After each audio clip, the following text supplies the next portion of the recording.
sharing our stories connects us. Listen and be connected. Join us for the conversation meeting weekly at the intersection of community and culture. Hosted by Mario Nunez and Joe King Carter. And Joe King Carter. Joey, I've got my speakers turned way too high up here because I'm sitting 12 feet from the mic and I can hear myself way too closely. How are you, Joe? I am stunning. How are you? Is that a professional way to start a radio broadcast? Yeah. Of course it is. Of course it is. Hi, everybody. It is The Conversation on WMNF. You are listening. You're tuned into 88.5 FM, and you may just be listening to us on WMNF.org from anywhere you happen to be on the planet. And my name is Mario Nunez. As always, I'm seated next to my broadcast partner, Joe King Carter. And this is when I go to Joe and I ask him, Joey, how you doing, pal? Hey, I'm doing great. Welcome to everyone out there listening in Radio Land this afternoon. Each and every one of you. Joey, something you don't know, I'm going to lay it on you right now, brother. Yes. Because we didn't talk about this before we went on the air. I'm playing hurt today, man. Why? I'm playing hurt. How? Because yesterday I had to go in and I had to see my favorite periodontist. Yes. And I had some work done. Yeah. You know, I had to go in under the hood and make some repairs. Uh-huh. I love that, too, by the way, because that's the way they describe hockey players when they get injured and they have to go into the locker room to get checked out by personnel. Yeah. They're going in for repairs, like if it's a car or something. I don't know. Well, the body's a machine, so. So I had some work done yesterday, and it was not fun. Never is, but it was required. And, you get to a certain age, man, things happen. Mm-hmm. So anyway, I woke up this morning and I said, you know what? I'm going to do this because I play hurt and I show up. There you go. My team needs me. I'm on the field. Yes. So anyway, I'm on pain meds. Oh. And it's working. Well, that explains a lot. Yes, it does. Yes, it does. So ask me how my week was. How was your week, sir? It wasn't bad. Yeah? It wasn't bad. I mean, I told you what happened yesterday. That was just yesterday. But these weeks are coming at us faster. Fast. And more furiouser. I have something that I want to. I have something I want to share. Please. With the news rolling by us at rapid light speed and all of this unbelievable stuff that's happening to us every day, I'm wondering if some people might have missed the fact that beginning this coming Monday. Yes. The country of Mexico is going to put in place single-payer health care. Now, it's going to take them 2 years to institute this because what they're doing is taking their current network, disassembling it all, and they're sort of reconstructing it, just the way we would if we would have to go into single-payer. But the point is that the country north of us, Canada, has single-payer health care. Almost all of the industrialized nations of planet Earth have single-payer health care. And now Mexico, where the brown people come from, who are not always, sometimes they're rapists, apparently, according to Dear Leader. And so all of that is happening. And why is it happening? Well, here is my take. I think it's happening Give it to us, Joey. Mexico elected a scientist to be their president. And this is a rational person of the world. And we elected a TV talk show con man, failed grifter, TV talk show, felon, potential pedophile, bamboozler, as our president. And so we have made no significant gains in our healthcare system. And, of course, as it goes, as you know, at this moment, the GOP controls the legislative branch. It controls the executive branch, of course, with Dear Leader. And apparently it controls the judicial branch completely. To which I'd like to add, not for long if November will get here sooner rather than later. And so all of that has happened. So I just want to point out to everybody who's listening, if you don't like your health care, and you don't like gasoline at $5, $6, $7, and $8, and you don't like what you see happening to the civil rights of Americans, just remember that you only have Republicans to thank for that at the moment. And that's my note for the day. And our guest today is uniquely qualified to answer a lot of those questions, if not all of them. We can't wait to get to this because this is going to be fun. So lean in if you're listening out there and you've got your favorite beverage with you. If you're driving, keep your hands at 10 and 2 like they taught you in driver's ed. But lean in and listen in because today's going to be a fun show. Joey, who's in studio with us today? We are all obviously excited. And we have with us today Florida Representative Diane Hart-Lohman with us. Welcome, Diane. Thank you. Thank you so much for the invite. Thanks for coming in. And Diane has given me permission to use her informal name as Miss D. We love it. Because I just love Miss D. It does. It sounds good. And so it suits her. We're going to talk to Miss D about a whole bunch of things, obviously, as a state representative and also someone who's involved in the media in her own way, we found out. But beyond all that, we're going to talk about things, and we're probably going to want to hit on redistricting because that's the moment. Whoops. That's the oop du jour of everything that's happening in around us. Today, Shelley did an entire show. We've been doing shows on redistricting. The Supreme Court decision had a huge impact. But what we want to do first is let you folks get to know Miss D. So, Miss D, where did you grow up? Right here in the very same district that I have the privilege of representing, right here in East Tampa. Come on now. Awesome. Awesome. And grew up in what kind of a family? Siblings? What was going on Well, there? I have 3 sisters and 3 brothers. However, I was raised by my godparents, so I grew up as an only child, just Wow. blocks away from my actual family. Oh, wow. Okay, that's an hour story in and of itself that we probably don't have time to get into, but please give us a little thumbnail on what that was like because that sounds so unique. Well, it was quite interesting because my mom, being a single mother, had 3 boys, and then I was born.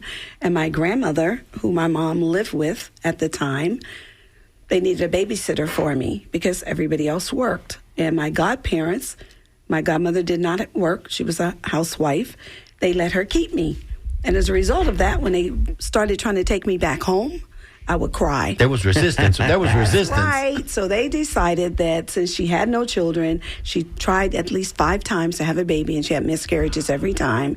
You became her baby. That's right. And they let me live with my godparents, and that's who I grew up with. I am grateful for that opportunity because I would not be the person 100%. I am today. Absolutely. Because they were 100%. so much older with a lot of other rules, unlike Sure. younger parents would be, more disciplined and things like that. So this is what I love when you hear the story of a non-traditional family in terms of structure, is that you get this sense of family that's very unique. It's very special. And also, I can just say real quick, I was an only child, and it seems like often we have only children on this show, I've noticed. Joey, have you noticed that? Yeah, we're it a seems little bit that of a way. hot streak lately. Yeah, and so I know that there's Which a is a lot of good thing. stuff implied in that. yes. Yeah. So, and then where did you're being raised by them, and then you're going to school where? Give us I your went pedigree. to Potter Elementary. Yes. Then I went to Young Junior High. Then I went to Middleton, and long came integration. Yes, I remember. Right around your senior year, junior, senior year. By the way, for everyone listening, Miss D and I are about the same age. So go ahead. Graduated high school in Then 72. we went over to Hillsborough High School. You know, I think it was the demise of a community because you split us up. On the north side of the Yes. street, you went over to Plant. On the south side of the street, you may have gone to Hillsborough. So for me, it was very difficult for all of us in that age bracket because I wanted to graduate Middleton With High your School. pals, with your It was friends. down the street from my house. Right. I was a cheerleader. You knew you for were gonna be a Middleton. Tiger. You were gonna walk- Absolutely, no question about it. And then all of a sudden, I became a Terrier, and I was a cheerleader at Hillsborough High School. So, but that's where I went. And that's very interesting because to address that real quick, my experience was that, I think what you're talking about is we look back at integration as an incredibly positive thing, but for many reasons. But I realized I grew up in an all-white elementary school, and then I go to junior high, and that's when integration happens. And all of the black kids in my high school seemed to have like a little chip on their shoulder. Wouldn't you, And brother? Wouldn't I you? didn't appreciate Right. being who I was, why that was, because they were forced out of their school That's Correct. right. to come to our school. That's right. That's Yes. right. And I always believe that even though we had terrible books, they were torn, they were old, they were ragged, we learned, and there was no question about that. So I really wish they had brought the teachers in as opposed to taking us and diluting our communities, because that's one of the worst things that could have happened was that you took people out of their community and you just sent them everywhere. And Joy, we didn't get to know each other. We're after the right that. age now. We're just about the right age now. The filters are coming off. We're able to now express ourselves in ways that maybe politically wasn't necessarily correct, or that in our earlier years we were protecting our interests, and but now that we're of a certain age, we can say things that kind of, we're just letting it out. My question, Diane, I'm getting a little ahead of the story, but it's okay. Do you think integration would have happened organically, naturally, so that you instead of being forced into it and having to do it gritting your teeth, it would have just happened naturally? And maybe the communities like Central Avenue and East Tampa would have stayed together longer. Their identities would have been preserved. And now we probably have two different economies and two different cultural societies running in parallel tracks. But do you think eventually we would have crossed over? We would have found each other anyway? I believe over time we probably would have. But what I disliked most about it was the fact that I grew up with everything black. Every store in my neighborhood was black. Every business, the doctor, the dentist, the pharmacist. Our children today doesn't get to see that at the rate that they need to better understand that they too could be anything they wanted to be. I love that. And that was what happened with us growing up. We knew who we were. There was no question about it. We knew we had every capability of becoming whomever we wanted to be, even with the little raggedy books that we got, because we got secondhand books, handed down to us from better schools that were better provided. Yeah, they got the new books. You got their old books. Yeah. But guess what? It didn't stop any of us. Many of those in my age bracket went on to become very well off and successful in life. I owned my business for 40 years before I got into politics and gave up my salon. But it's because I knew who I was, and all I'd ever seen was black business people. So that was who I was going to be. It's it's all fascinating because on one hand, integration, it certainly makes sense in a lot of ways, but forced integration is a little different.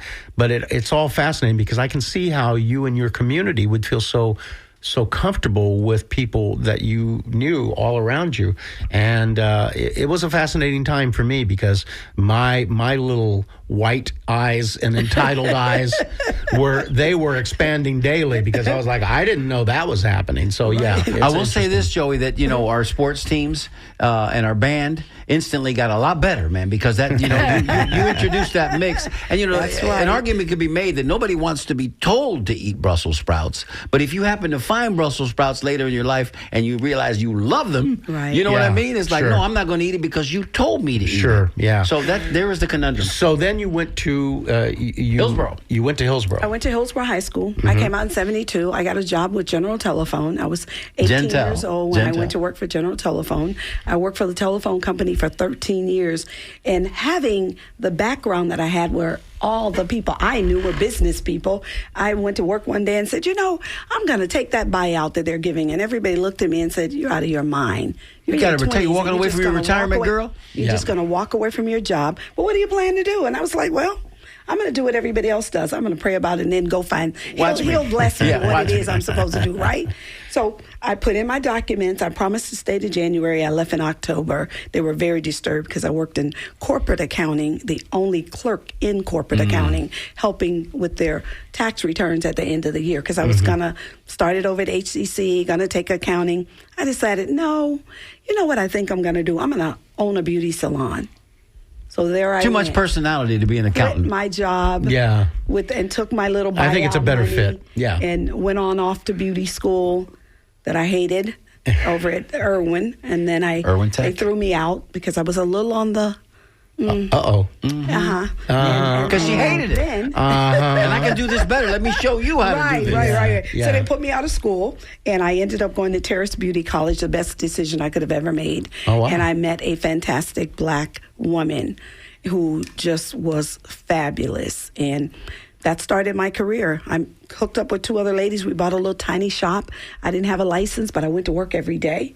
Then one day I got caught by State Board, and they gave me 6 months to get that license. And she did not fine me, and I never got a fine ever. Wow. Yeah, so it was really good. And what was the name of that business? Miss D's World of Beauty. That's what I knew. Come on. That was me and my daughter. Yeah. We ran that business for right at 37 years. Wow. And then I kept it a couple of more years after I think that qualifies for institution status, right? I mean, that's you know where you're from. If you know you're in the neighborhood with Miss D's. Well, I don't remember how I remember Miss D's, except that I don't know. But I know that when I came to Tampa, I found out about Miss D's. So, there it is.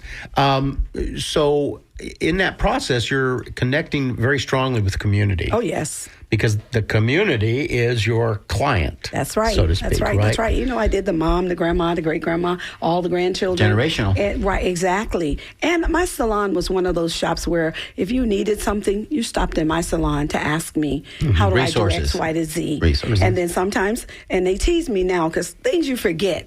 I would write people checks for their light bill, because I'm busy. Right. And they'd say, I can't pay my light bill. And I'd give you a check for Tico. And that's how people knew who I really was. They knew the real me. Because I'd always worked in my community, though. That's what I was taught. What do they say, Miss D? They don't care how much you know until they know how much you care. Right. So if you're preaching, preaching is one thing. Very good. Thank you, Buzz. I'll ring a bell for myself. Preaching is one thing, but doing is entirely another. Oh, yes, it is. Yes, it is. So that's kind of why I probably ended up in politics, but I didn't plan on this. Yeah, well, that's how it often happens. My experience with many people in politics who are the good people, let me just say that, they're not there because of power and graft and money and ego, are people that somehow came up out of the grassroots. That's right. So now, while you're doing all that, what's happening in your personal life in terms of family?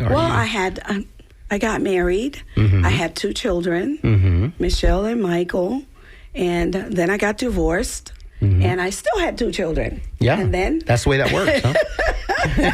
They're forever. I eventually remarried, and then I got my baby, Jason, who was actually adopted by me, who belonged to my family. He's my nephew, and I adopted my baby when he was like 9 months old.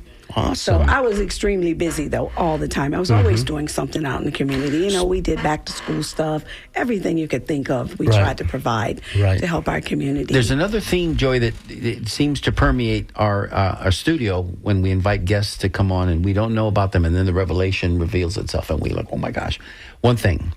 If you want to get things done, hire a busy person because they know how to do it. And if you want to get things done happily, hire a former cheerleader because they know how to rally the troops. There you go. They know how to inspire people by using that smile and that energy. Right. Yeah. So you're being a mother and you're doing all this stuff at the same time.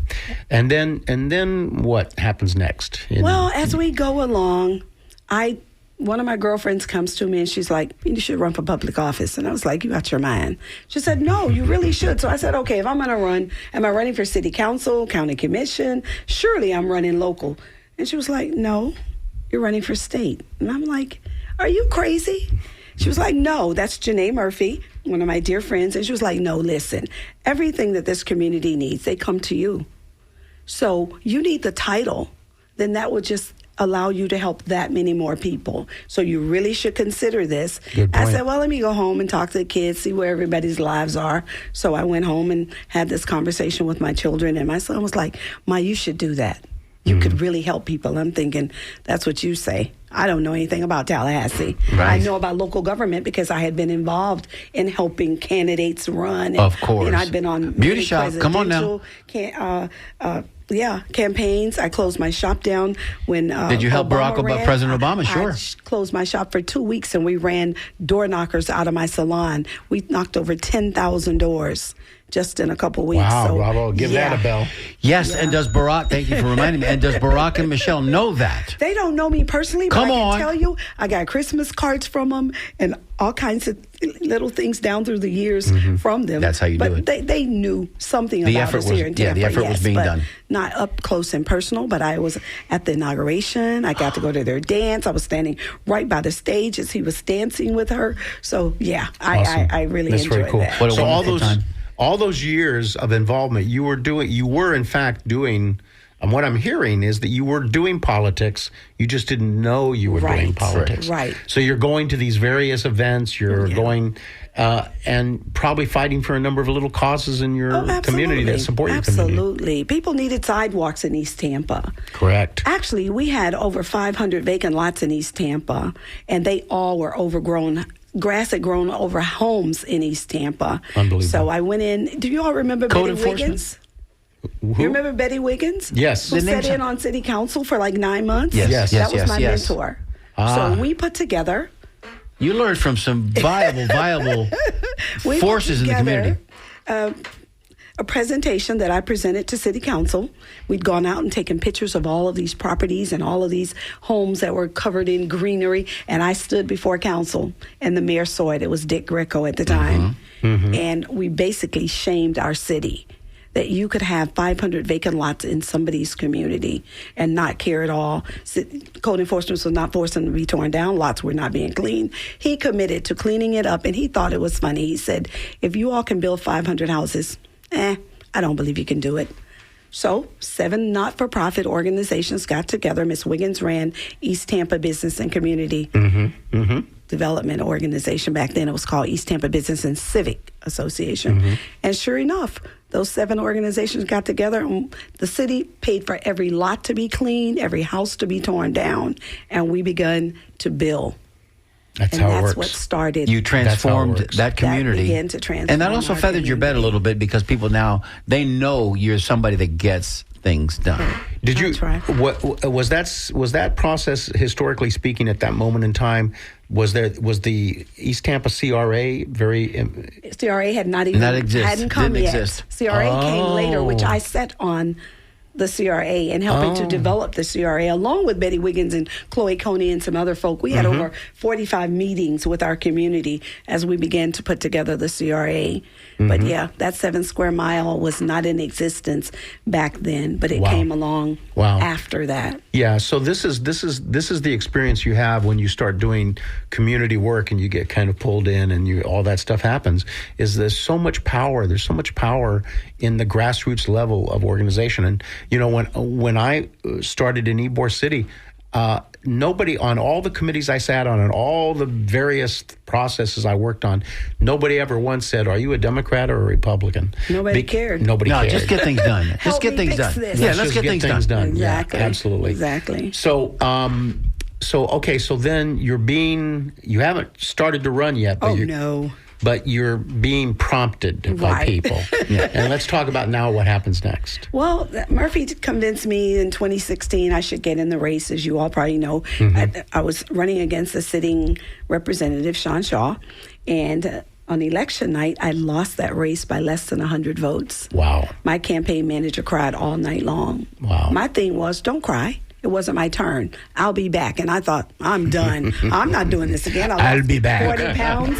Y'all, you're knocking on thousands of doors and getting to see people. But the best part for me was that people knew who I was already. Right. And Right. that really helped me. I had the name recognition from having worked in my community for 30 years already. Right. So, You've done half of their hair. right. True. And the children's hair and the children's hair. So Well, at also 18, as a businesswoman who succeeded extremely well too. You're all of that is supporting you toward that goal. Oh, yeah. I had to remind them when they said, well, he's a lawyer.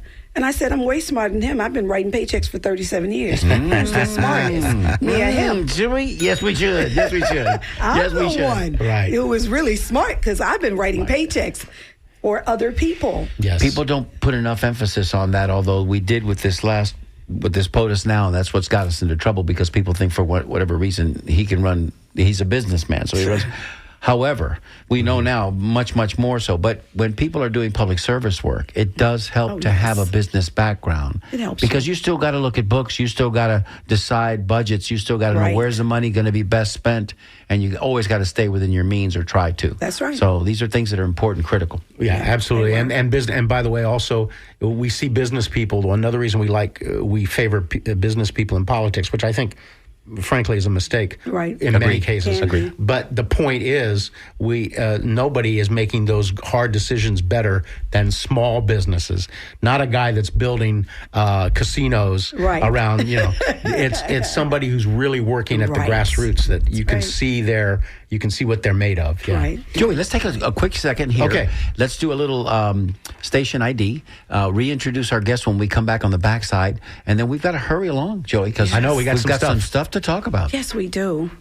I'm Peter Bernard, and you're listening to The Conversation with Mario Nunez and Joe King Carter on WMNF 88.5 FM in Tampa. That was the great Peter Bernard who was with us last week.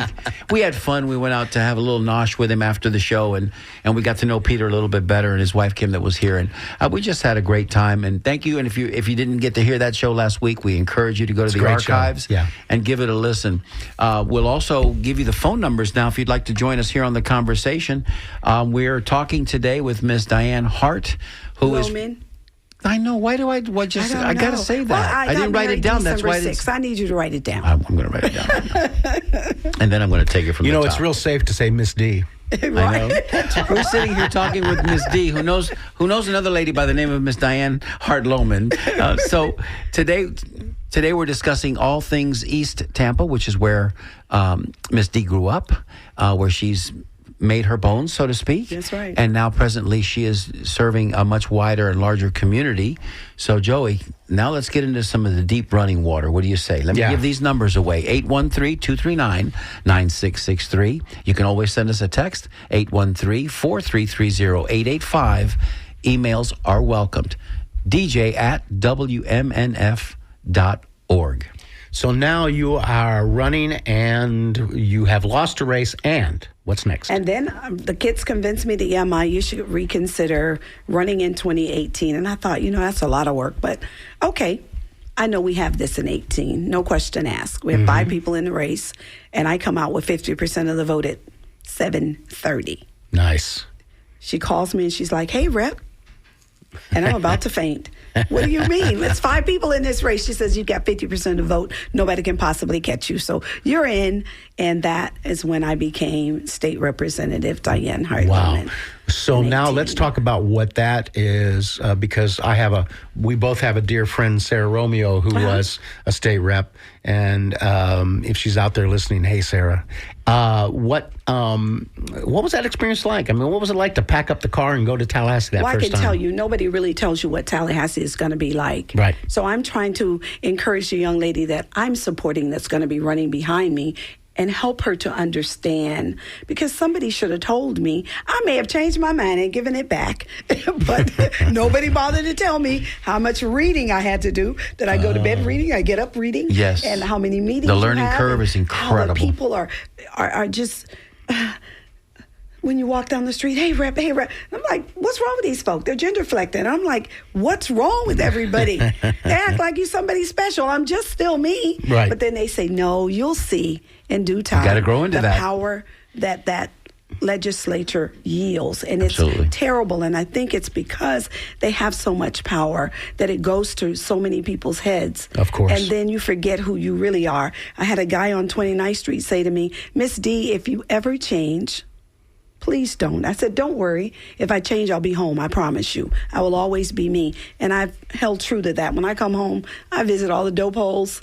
I still go to the corners. I go where the people are who have helped me to continue for 8 straight years. And I only had one person run against me in my 8 years. So they don't want to get in the ring with you, Miss D. Wow. They don't want to get in the ring with you. They know. So, is there? What is that when you're up there you're in chambers, you're in the room? What is that like? In the room where it happens. Give us a feeling for that. For me, when I drove up Appalachia Boulevard, my heart was full, and I cried, thinking. Just think, black people helped build this building, and I'm going to get an opportunity to sit in it. Yes. Not many people get to become state representatives and senators because there's just not that many. Here. It's 120 a year, and some of us are repeating 5, 6, 7, 8 years. So you don't. It was just amazing, the feeling that you get that I am here. Even if I am sitting in the back, I'm still in the room, and I get to weigh in on issues that are going to impact my people. Your name's on that board, Ms. D. That's right. With that red and that green light. That's right. That 180,000 people in this House district that depends on me to make the right decisions. Always remembering, have an open door policy. Listen.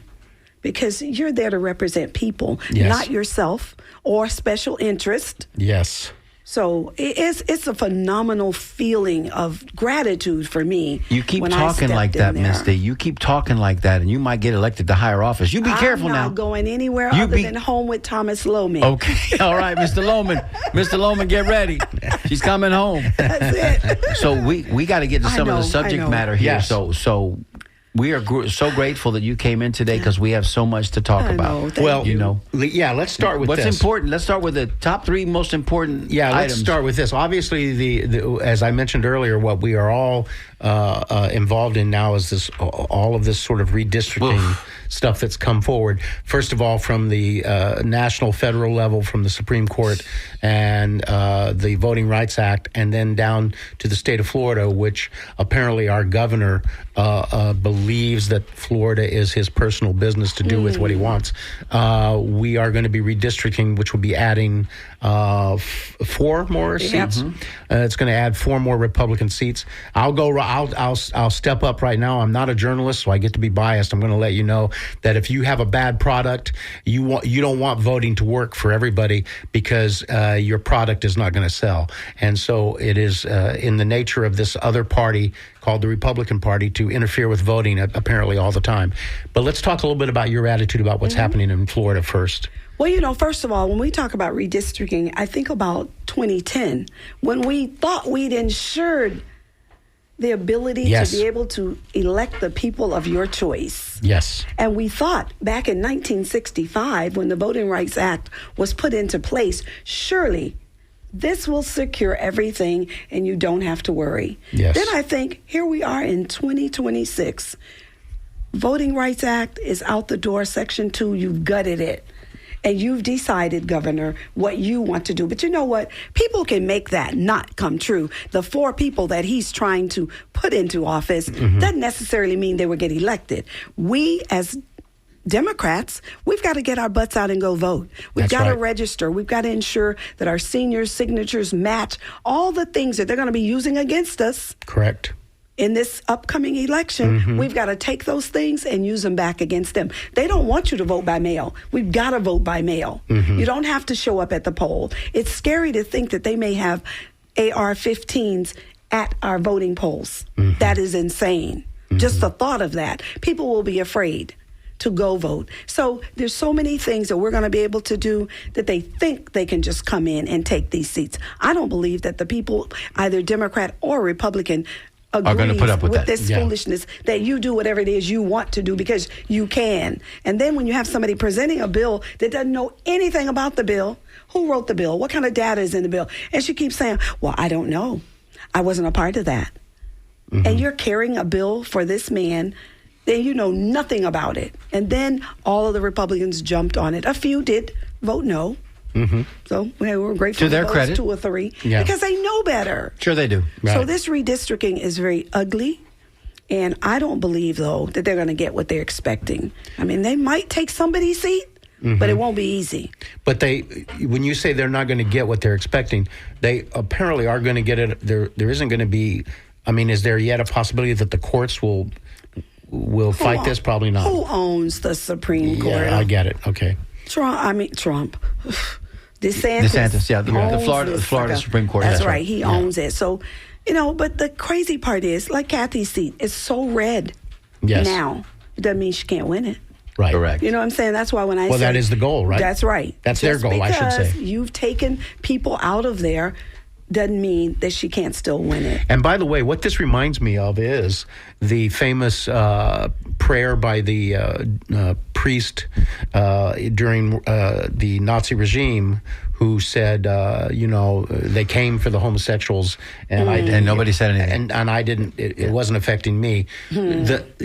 People see this as certainly a strong attack. NIMBY, it's not in my backyard. I don't got to worry about this. It's a strong attack on democracy, period. Yeah. And that's what people should be standing up for. Correct. And exactly. Period. If you are someone if you are someone who doesn't care if they come after black people or women, well, get prepared, my friend, because they're coming after you. That's right. That's right. Yes. No question about it. To me, when we were alive, We were alive when 1965 happened. We some of us remember black and white water fountains. I remember them specifically because I traveled with my grandma up to Inverness, Florida. We had to go in the back door. I had to drink from a colored water fountain. So I know very well. So you know, and those of us that still kind of remember that, we have a little twitch because of it, and because this is reminiscent of all of that. And we've already been here and done that. So been there and done that. So we're not going back. Nope, we're not. I think that people need to realize that we control it. Yes. The power is with we the people. That's right. But democracy requires defending, and it's a full-on participatory sport. For everybody. Yeah, this isn't a spectator. You got to come out of the stands now, get on the field. That's right. Okay. That's right. Absolutely, no question. So I would presume that your advice to everyone would be vote. Absolutely. You vote, your parents, all your seniors, but you all may not know that. Well, I know you all know because you're on top of this. But the fact that they're taking no more ID from nursing homes for the people who are in a nursing home, who else could that person be? Mm-hmm. They cannot use their nursing home ID to be able to go vote anymore. Right. And vote by mail. And vote by mail. Really? That's what you need to do. Vote by mail to help ensure that your vote goes through. People are worried that, my vote's not going to count. Well, from the time it leaves you and gets to that post office and hits over to Craig Latimer's office, you can follow it step by step. You'll know when it's counted and all. You can go to Falkenberg Road. You can find anyone. Drop it off. Drop it off. That's what I do. That's what I do. I do it because we don't know where we're going to be, so I do a vote by mail ballot. But if I'm home, I walk it in and drop it in. And then get that little sticker and walk out smiling. That's what I do, of course. Yeah. Absolutely. So, one of the ways for the opponents of democracy is to challenge, you just mentioned identification. Folks, pay attention to this out there because you're going to see more and more of it. Now they're talking about also students. Can't use your college ID You can't anymore. use your college ID. By the way, you had to register to be a student, which means all of that information had to be legal and in place. Every drop of it. Right. But now you will no longer be able to use that ID. And how about... How frustrating is this? Yeah. I want to pull my hair out what's left of it because it's like, I'm going to scream. It's insane. Because is anybody going to... it's like a basketball game, Miss D.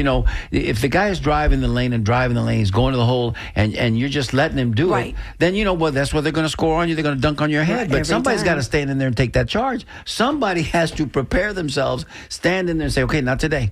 It ain't happening today. Well, I assure you, every single day in Tallahassee, the Democrats are standing in that space, and we're fighting back. And you're mighty. They won't take any of our amendments. That's out of order. That's not germane. But then they'll turn around and do the same thing, and theirs was germane. Mm-hmm. So the numbers have to change. This is a numbers game. That's all it is. It's a numbers game. Mm-hmm. There's 85 to 35. And as long as you have the majority, you make the rule.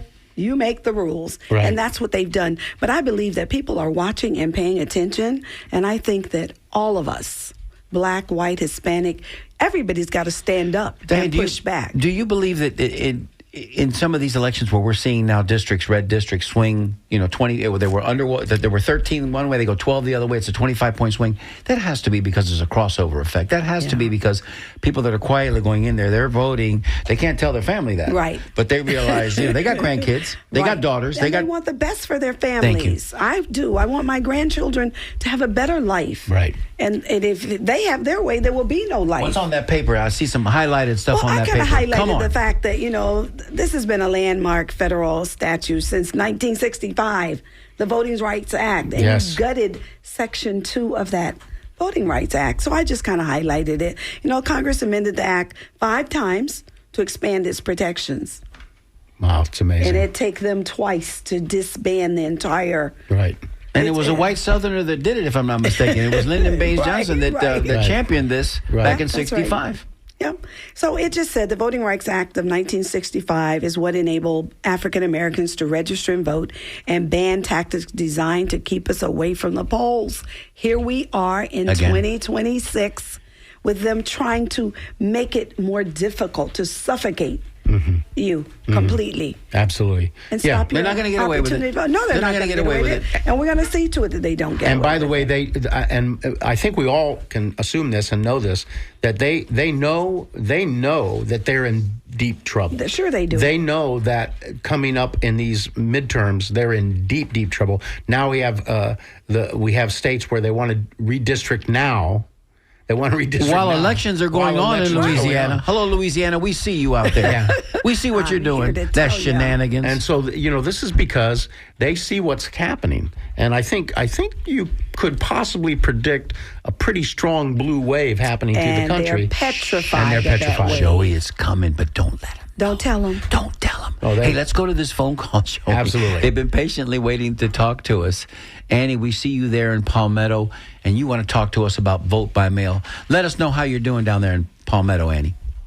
Well, I'm holding tight because I'm doing the fight too, the protest, the whole 9 yards. Anyway, what I wanted to mention, and I do listen to, in addition to y'all, this station, I listen to Midas Touch and whatnot. Some of the, the valid independent, type. But what was discussed, and I forget which one mentioned it, but, Trump, to try to screw up the vote by mail thing, either he was fixing to do it or it's already been enacted where the post office does not have to postmark your vote by mail stuff. You have to request that they do it and stand there and make sure it gets done. With the idea that, it didn't get here in time, there's no postmark to prove it kind of deal. So that's just another sneaky way that the powers that be are trying to eliminate who they perceive as their enemies, so that they're booted out of here. So I want to mention that, make sure that when you go vote by mail, that you get it postmarked.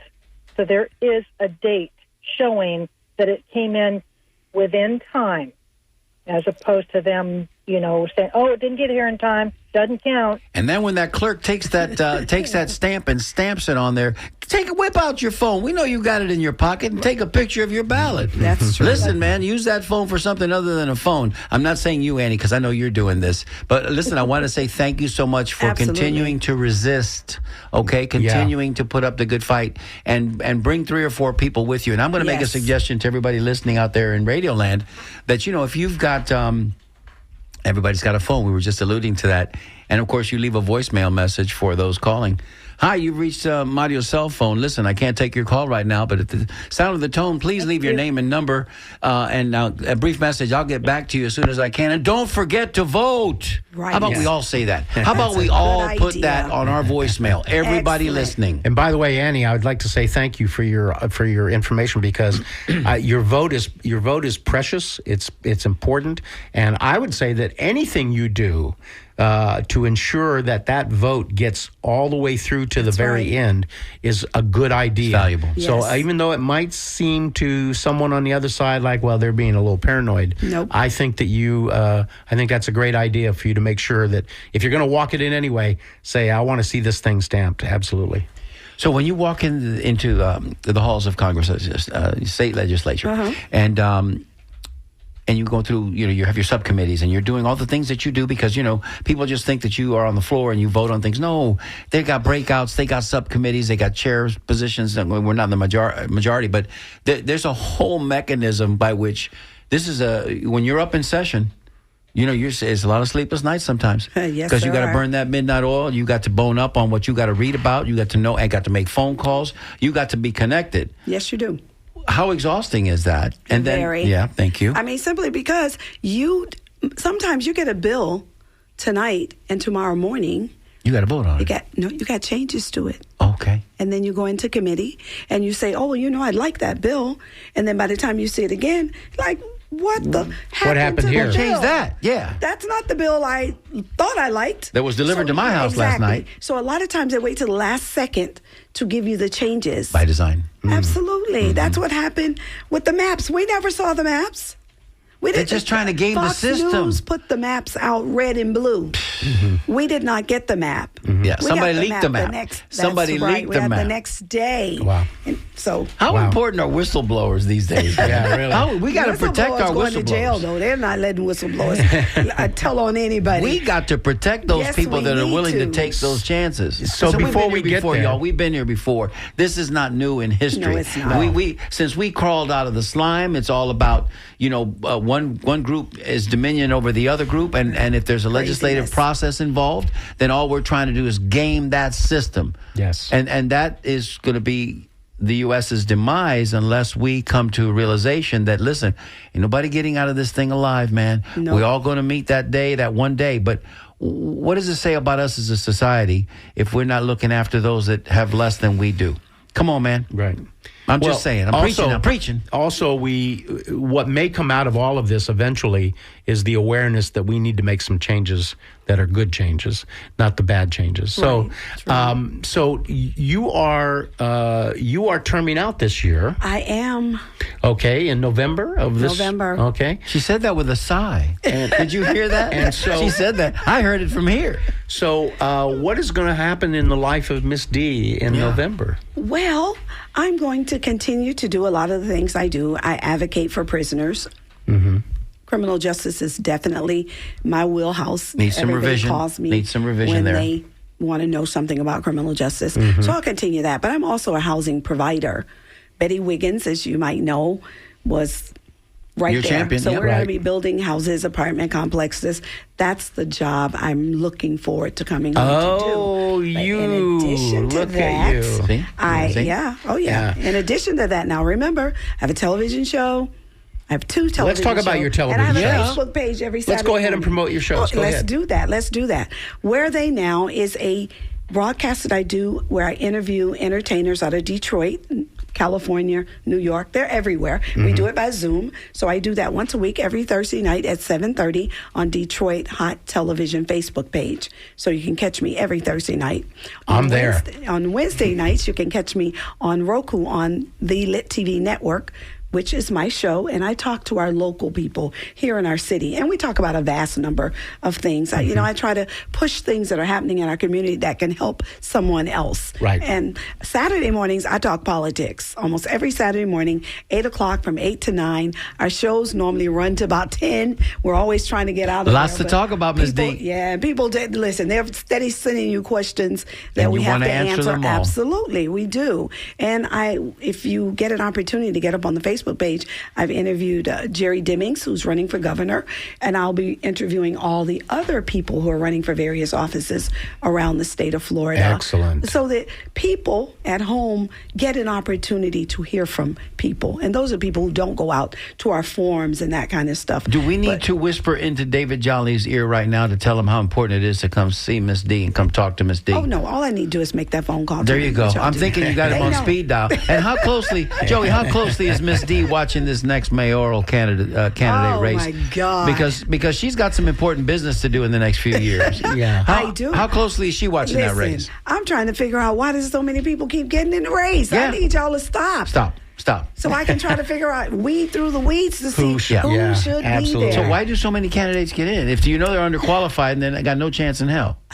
I honestly don't know. The same reason the guy got in my race who cost me $30,000 and never did Maybe that's anything. the reason they're doing Yeah. it, just to kind of Yeah. muck He it up. just I don't know. cost Miss D some money. Yeah. So $30,000 to be exact. yeah. Do you interact much with Naya Young? I think we're all so proud of her. Oh, absolutely. In fact, Naya and I were together yesterday over at Fair Oaks at the center that you all very well may remember that Orlando Goose, when he was sitting city councilman, Yeah. helped to steer to East Tampa. The mayor did her state of the city Yes. there yesterday, and they did the ribbon cutting. But yeah, Naya and I talk all the time. I fully support her. She's an up-and-comer. Oh, she's a bad girl. Yeah, she is. And she's listening, and that's what you have to Right. have, is the ear to listen to the people who you're going to represent. You don't know everything. Yeah, absolutely. Well, I have a personal favor. The next time you talk to Naya, tell her to come on our show. Oh, I'll talk to I've her. invited her several times now, and I think she's just so busy. She is every day. But let's get her all on the day. show. And to that, let me say that I've got a comm line with her as well, because she She recently sat with me for an interview on the Tampa Native Show. Right. And so, Miss D, you're going to be coming on soon. You don't know that yet, but you're going to be coming on the Tampa Native Show with me. Because what makes that show unique and fun is that this is radio. Right. So you've almost got to close your eyes unless you're watching us on Facebook now, because we're on my Facebook page. But the Tampa Native Show is actually a television broadcast on Education TV. So there's a visual component.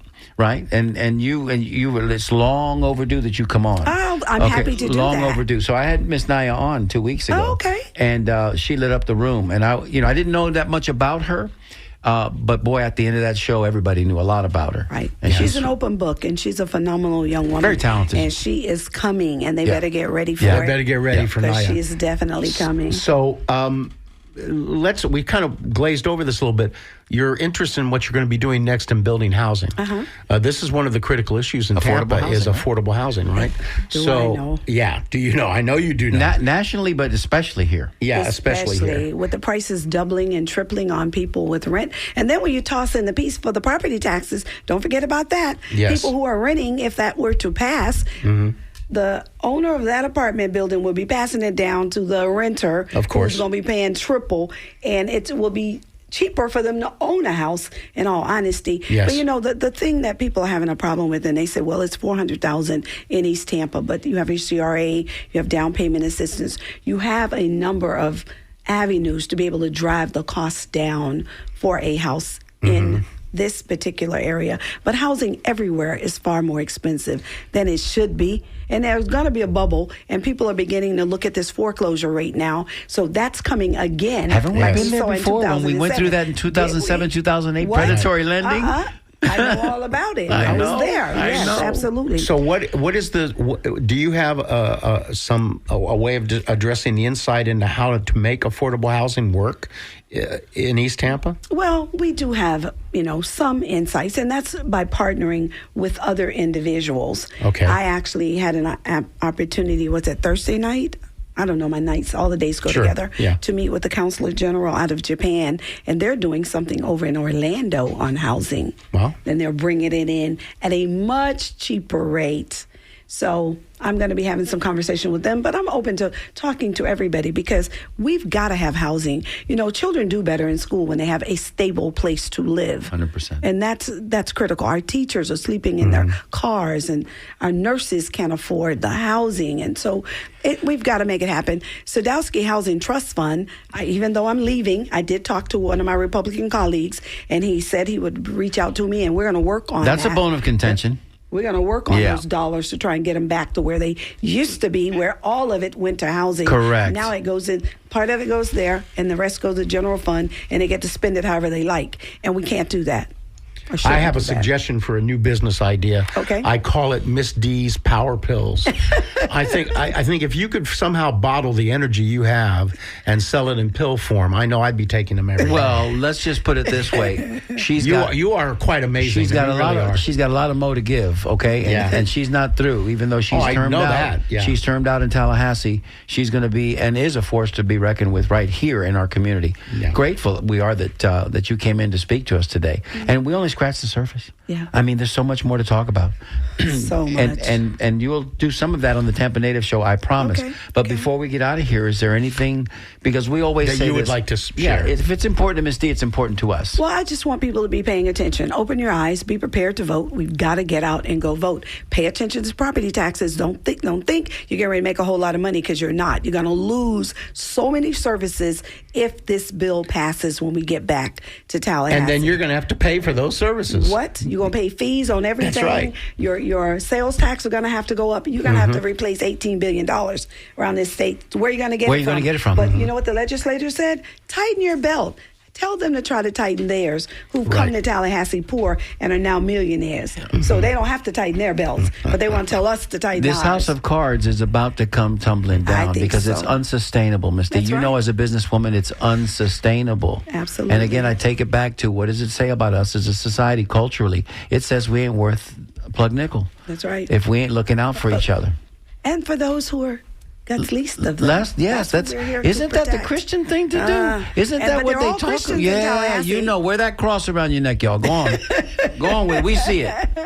So I really appreciate you all allowing me this opportunity. Of course. You'll be back. To come on. You'll I look forward to it. Let's continue this dialogue because it's important that East Tampa get represented, East Tampa be on, because I think it's a hidden gem. I told this to mayoral candidate Bill Carlson. I said, I think that East Tampa deserves a lot more love and respect that it gets because it's there for us. Yes. Always right. has been. Yep. So, We got time, Joey. We got time. We got about 30 seconds. okay. Well, I let want me- to thank my LA for coming with me. Yeah. Shania Yes, by the way, for Without everyone. Shania, yes, wouldn't she's be here. Her assistant, Shania. She's been taking notes the whole time. Oh, she's just been working and so smiling. Absolutely. And tell my husband I look forward to going to Detroit soon. Come there on. we go, Mr. Loman. Motor City. So Right. So let me just say, as always, special thanks to Jessica, our OG of the board ops. right there. Look at her. She's She right there. is. She does always a great job. And also, we've had call taking today with Gabrielle. She's back there waving. And then coming up next, DJ Jimmy on It's the Music Wednesday. And I just want to say thank you to all of our listeners out there Yes. who have spent this time with us. And it's been so special to be here with Miss Loman. That's right. Thank you very much. Yes. I'm happy Thank to you, Miss spend the D. day Miss with you. D. You're listening to WMNF Tampa.